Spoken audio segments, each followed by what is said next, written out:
Dobrý deň, priatelia, pozdravujem vás z Azerbajdžanu, z hlavného mesta z Azerbajdžanu, z Baku, ktoré leží pri Kaspickom mori. Je to najväčšie prístavné mesto v tejto oblasti, má okolo 2,5 milióna obyvateľov. Perfektné mesto pre rôzne typy ľudí, pretože nachádza sa tu kopec moderných budov na štýl Dubaja, nakupnicami, neskutočne krásnou architektúrou, modernou architektúrou, ale zároveň staré mesto, ktoré vás úplne fascinuje svojimi krásnymi historiami. V Baku si prídu na svoje aj ľudia, tí, ktorí majú radi veľké moderné metropoly, nákupy, ale aj ľudia, ktorí teda majú radi malé historické uličky, v ktorých sa skrýva kopec histórie. Takže momentálne prechádzam tou najväčšou nákupnou ulicou Nizami. Cez Baku už je podvečer, takže už je tu strašne veľa ľudí, kaviarne sa zaplnili, cez deň je teplo, je tu trošku menej ľudí, ale stále to. Toto je centrum Hejdara Alijeva, je to predchádzajúci prezident Azerbajdžanu, ktorý už zomrel, nežije. Momentálne je prezidentom jeho syn. Keď sa prechádzate nielen Baku, ale aj celým Azerbajdžanom, všade vidíte billboardy s jeho fotkou.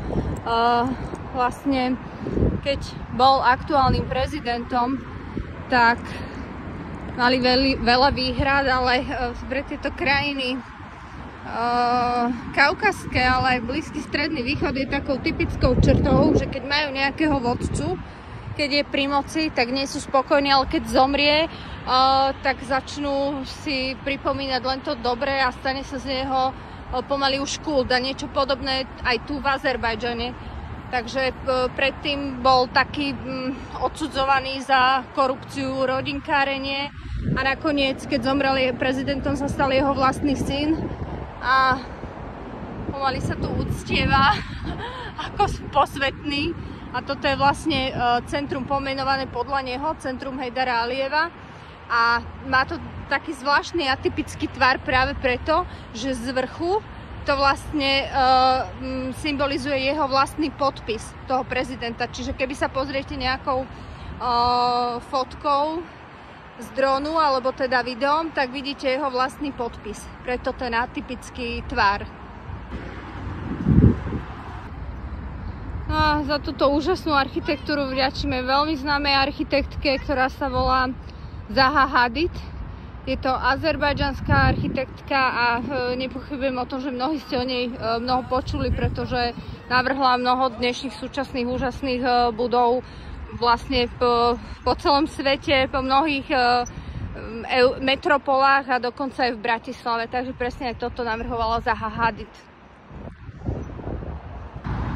Takže ešte jeden iný pohľad, v podstate spredu, okolo centra Hejdara Alijeva, obrovské námestie a po ľavej strane, keď sa pozriete, tak vlastne už vidíte tieto moderné budovy a tam už vlastne začína tá promenáda, ten Kaspický záliv, ktorú poznáte, tiež sa tam nachádza mnoho atrakcií, veľmi pekné miesto na prechádzky s rôznymi teda možnosťami vyžitia.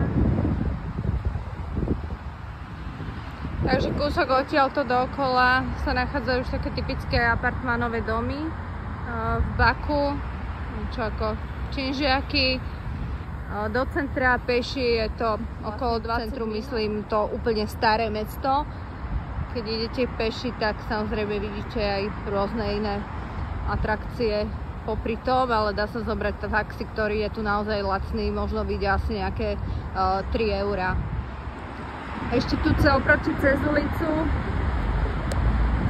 áno, trošku to vidieť, vidíte tiež obytný dom a na balkónoch azerbajdžanské vlajky. S týmto sa v Baku stretávate aj vôbec v Azerbajdžane veľmi často, že na balkónoch majú svoje vlastné vlajky a veľmi často sa stretávate s tým, že niekde visí azerbajdžanská plus turecká vlajka. Keď vy máte pocit, že ste v Turecku. Azerbajdžan a Turecko sú tak späté dve krajiny, že ešte aj tie vlajky tu veľmi často visia pri sebe. Takže s Tureckom majú veľmi blízky vzťah, obaja turkické kmene. To znamená, že aj jazyk majú veľmi podobný, rozumejú si. Takže k tejto kultúre má Azerbajdžan veľmi, veľmi blízko. Oni sa ani nepokladajú za nejaké dva národy, skôr ako jeden národ, ktorý má dva samostatné autonómne štáty. Ale sú si naozaj veľmi blízky, bratskí.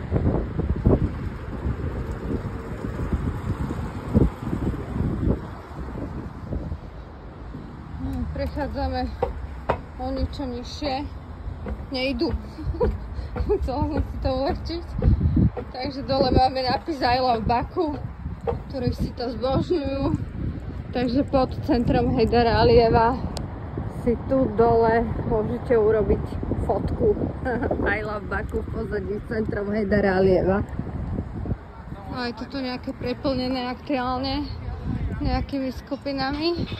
Ale keď sem prídete a budete sa chcieť odfotiť, tak váš pohľad bude asi takýto. Ja sa toho pre túto chvíľku vzdám. Nechce sa mi čakať do radu. Ale vy keď budete chcieť, možnosť je. Vyzerá to pekne. Do starého mesta, ale už veľmi rušnou oblasťou a už sa medzi domami už vidíme aj plamienky. Na hlavný bazár v Baku. Začíname tu rybkami.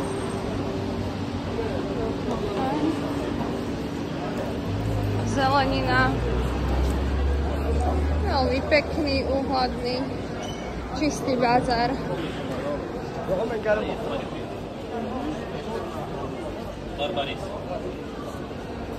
Это ide до... Это для плова, для чая, для давления. Местный товар. Моментичек. Моя подруга, она хотела покупить. Я ей скажу, что у вас есть. Есть, а есть. Спасибо. Здравствуйте, девушки. Если хорошо, можешь попробовать? Месерство. To je aké krásne mesierstvo. No inak musím povedať, že bazár v Baku nádherný, čistý, všetko krásne poukladané. Ukážkový na tento svet. Radosť sa pozerať, radosť nakupovať.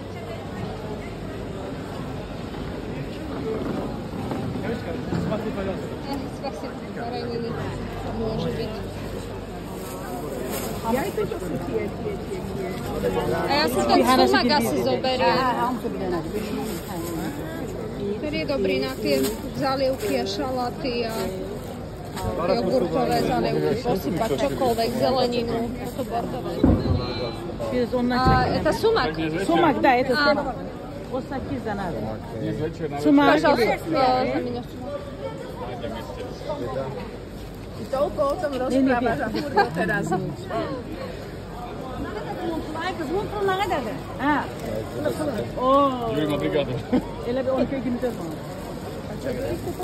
Kde sa dekol sumaku si vyberaj. Sumak. Môže byť. Áno, áno. Adžika je vymakané korenie aj do polievok, do všetkého. Fantázia, som škoval. A toto, vyskúšaj, ak môže napíkať, ten si tak daj na... To je to chili? No len tak trošku si daj. Tak teraz to skúšať nebudem. Stačí, že si to vyskúšal ty. A táto Adžika je fantázia. Ukáž to, ochutnám.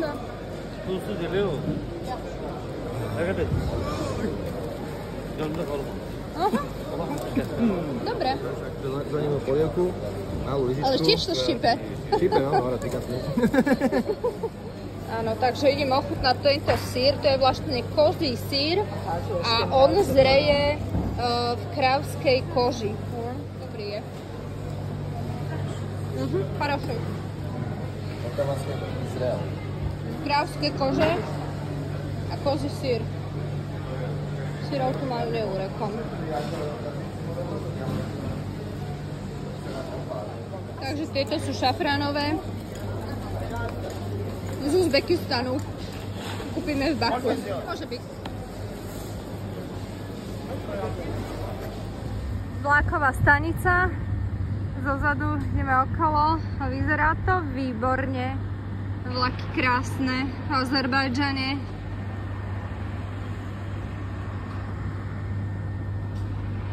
Super stanica.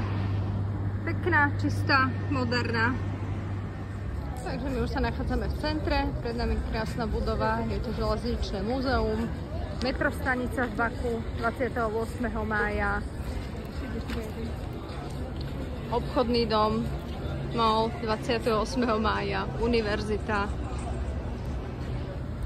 Prechádzame centrom a brázdime námestie Hejdara Alijeva, takže vidíte, že stretávame sa tu s ním na každom kroku, má tu obrovskú sochu, veľké námestie, bývalý prezident Azerbajdžanu, súčasný teraz jeho syn, takže všade nás prenasleduje, každý náš krok sleduje.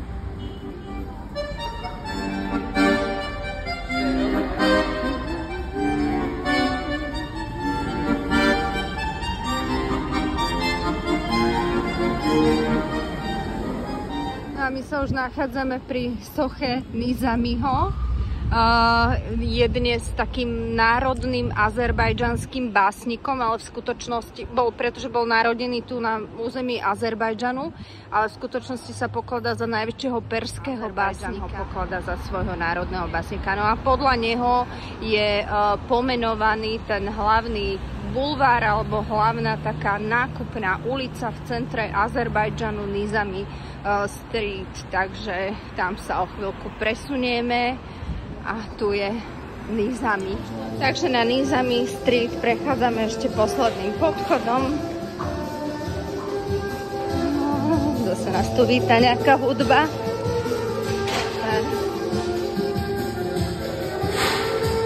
V tých podchodoch je veľmi dobrá akustika, takže vo viacerých mestách sa s tým, vo veľkých mestách viete stretnúť, že miestni hudobníci hrajú práve v podchodoch a my vychádzame už na Nizami Street, nákupnú ulicu plnú kaviarní, reštaurácií, obchodov, suvenírov, typického azerbajdžanského tovaru, ale aj úplne všetkých možných značiek. Keď prídete do Baku, určite nezabudnite prísť na Nizami Street. Má to tu výbornú atmosféru. Môžete si tu posedieť, nájsť sa, čokoľvek kúpiť, čo potrebujete aj čo nepotrebujete. A v pozadí zase, ako som vám hovorila, azerbajdžanská, turecká vlajka vedľa seba, takmer všade. Ak vidíte azerbajdžanskú vlajku, tak vedľa nej visí aj turecká.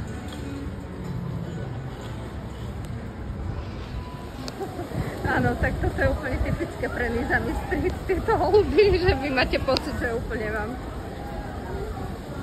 začia do hlavy.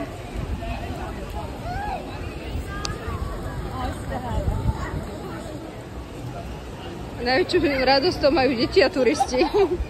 Evidentne. Prešli sme tou rušnou nákupnou časťou Baku k starému mestu a tu už máme brány, kde sa nám za bránami nachádzajú najkrajšie historické pamiatky.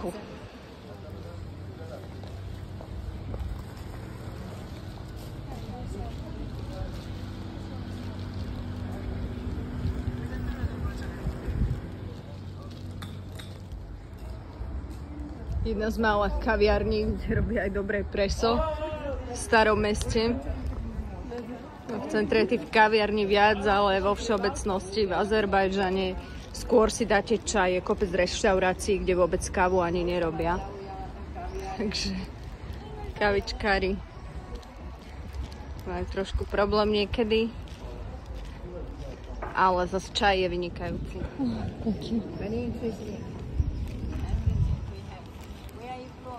Slovakia. Yes. Koberce.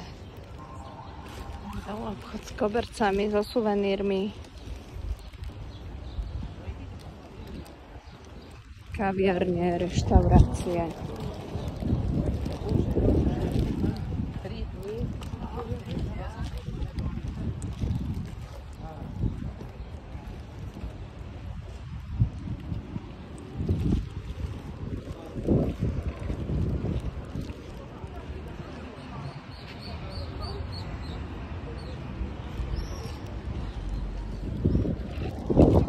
a ideme sa pozrieť hore na tú krásnu panorámu.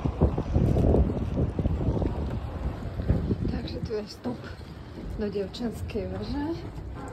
Ideme si pozrieť múzeum znútra.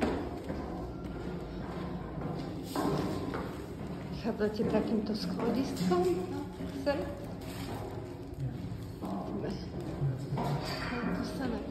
Ešte vyššie.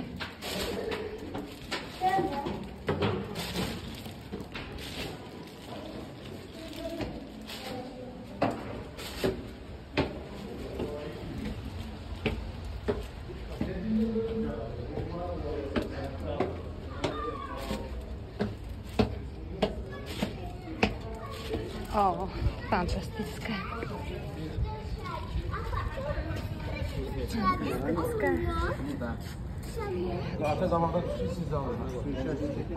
Zatiaľ to vidíte múzeum kobercov, tu máme promenádu, nákupné centrum, televíznu väžu, 3 plámene, najväčší symbol Baku, ktorý vidíte snáď z každej strany, a okolo nás staré mesto.